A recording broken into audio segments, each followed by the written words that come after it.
excited children here, and I hope some very excited adults as well. They've been working really, really hard over the last couple of weeks. Thank you to you guys as well, because I'm sure there's been some line learning going on at home. But without further ado, they are the stars of the show, so we'll let them get started. Thank you very much.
Welcome to Three's Assembly. It's great to have you all back with us in school again. We have been looking at the ancient Egyptians. They lived many thousands of years ago, around about the same time that Mr. Fellows was born. The ancient Egyptians are famous for many things, probably the most famous being the pyramids. The pyramid was a huge tomb for the kings of Egypt that was surprisingly shaped like a pyramid. The Egyptian king was called the pharaoh, and he would order his pyramid as soon as he became king. So how's my pyramid going? Oh, fine. We've got 400 or so people building at the moment, so it shouldn't be too long. Brilliant! So how long do you think it's going to take?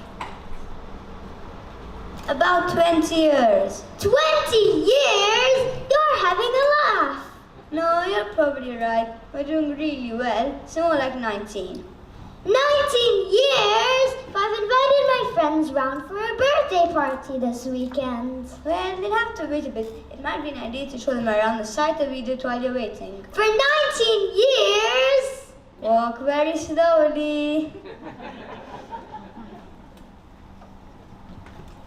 Before a pharaoh was put into his tomb, of course he had to be dead. The Egyptians had a special way of looking after their dead. They mummified them. This was a way of preserving the body so it stayed lifelike. They embalmed the body with wrapped threads of linen. This is how they did it.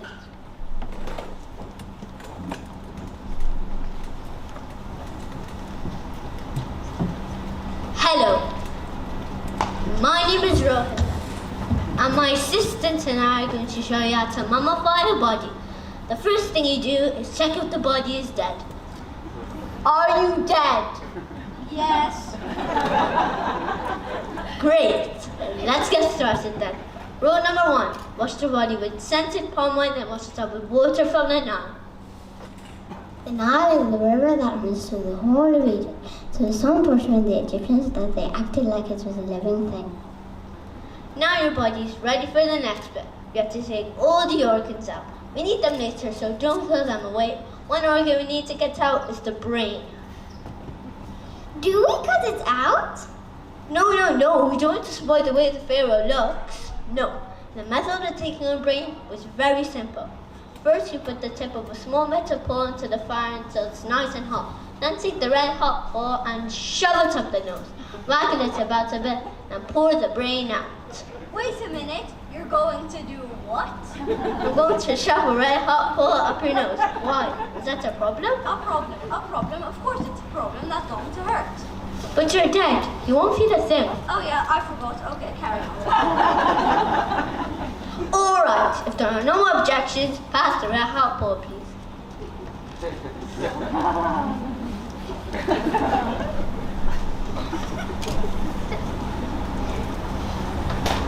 Right. Rule number 3. We take out the organs. First, the liver. The organs were placed into special jars called canopic jars. These were sometimes put back into the body or later left in the tomb in their jars. The lungs.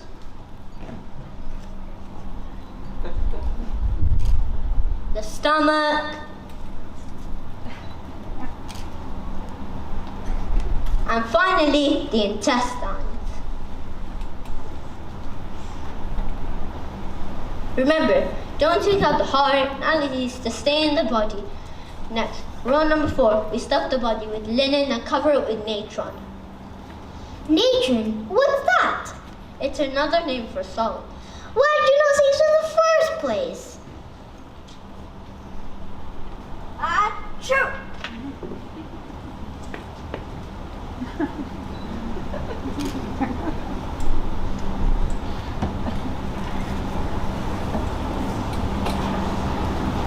Next, rule number 5, we leave the body for 40 days.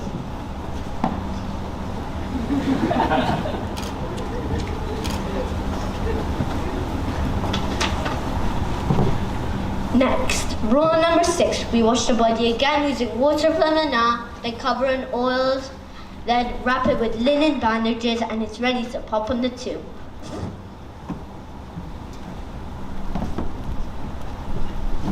Once the body is wrapped, religious charms and prayers are written on papyrus and placed in the body to help it reach the afterlife. The process was usually so expensive only the rich could afford it. One of the most famous pharaohs was Tutankhamun.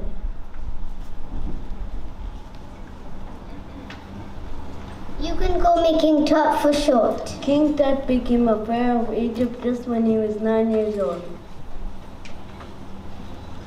9 years old, that couldn't be right. He'd only been here 4. But we did things differently back then. I say we wouldn't even be allowed to walk to the music room by ourselves. Anyway, King Tut became a pharaoh. People believed that all of Egypt belonged to the gods and that the pharaoh was the most representative on earth of the gods, or maybe a kind of god. I'm going to be one of the greatest pharaohs and live forever. But he died when he was about 17. So much for living forever.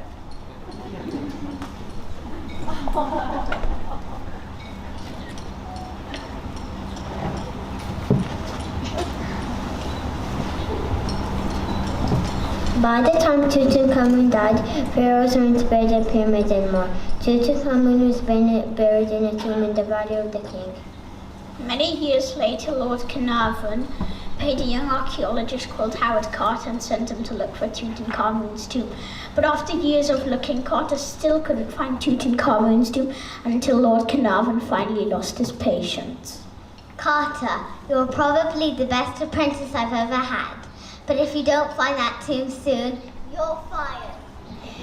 Luckily, a few days later, in November 1922, Carter found Tutankhamun's tomb. Thank goodness for that. Lord Carnarvon was there when Howard Carter broke through the tomb wall and through a tiny little hole was able to look inside. Carter, can you see anything? No, Why not? because your big head's in the way. Oh, sorry, have another look.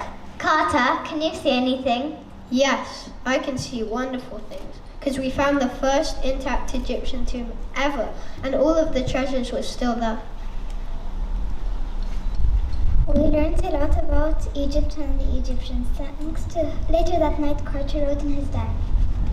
At first I could see nothing, the hot air escaping from the chamber, which caused my flame to flicker. But presently, as my eyes grew accustomed to the light, strange details of the room slowly emerged from the mist. Strange animals, statues, and gold.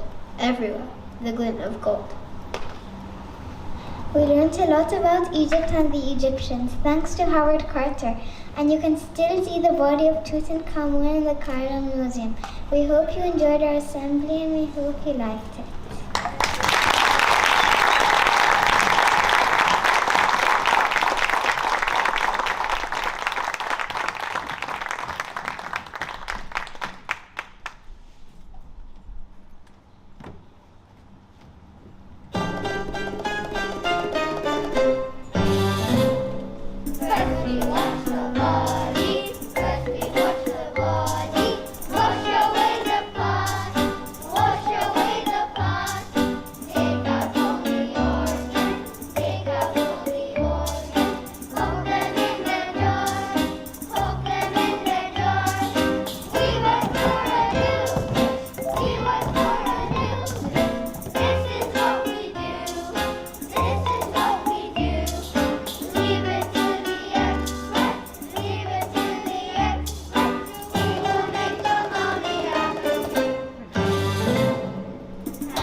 Ladies and gentlemen, can I echo the eloquent words that were said earlier and just thank you all for coming today. I think we all agree over the last couple of years there's been something missing from school, and certainly live presentations like this is a big part of it. The Ancient Egyptian Day we had last week where the children were engaged in lots of fabulous activities with one another, so it's really, really nice to see you all here again. I think for our Year 3 children, standing up here in front of a live audience is a massive step. I mean, it's incredible they can speak so clearly, so eloquently, and as I said the other day, with far better humour than I can ever imagine, that's for sure. So can we give the stars of our show one more massive round?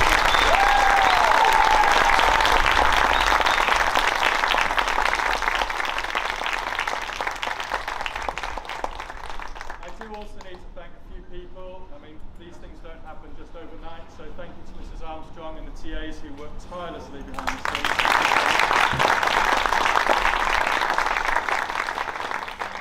Thank you to our marketing team. Mr. Eden, who's not here, is normally setting up all the technical bits. He's here, there and everywhere at the moment. And our music department as well, who've worked with the children on their singing. Have a round of applause for them as well. Thank you.